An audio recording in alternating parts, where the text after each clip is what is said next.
Hi everyone, welcome back to our channel. Today in this video I'll be showing you how you can sell crypto on crypto.com. So in order to sell crypto on crypto.com, first of all you need to access the fiat wallet option. So in order to enable the fiat wallet, what you'll have to do is you need to first of all log in into your crypto.com, and once logged in you'll need to tap the account icon located right at the bottom or the icon located right in center. As soon as you do that, three different options will pop up. So from there you'll need to select the last option that says fiat wallet. So go through the prompt and make sure to create a fiat wallet or access fiat wallet.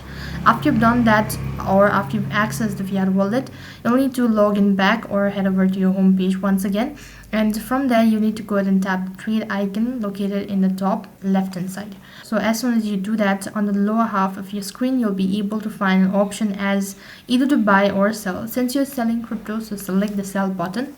Next page you'll be asked to select the cryptocurrency that you wish to sell, so select it accordingly, and from now you'll begin with the procedure.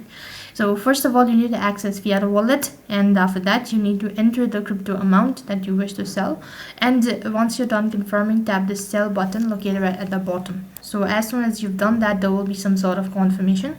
So go through all of the information that you've provided and click the confirm button. And lastly, you'll be notified that you've successfully sold your crypto on crypto.com. So in this way you can sell crypto on crypto.com. That is all for this video. I hope the video was helpful. Make sure to like, share and subscribe to our channel. Thank you for watching. See you in the next video.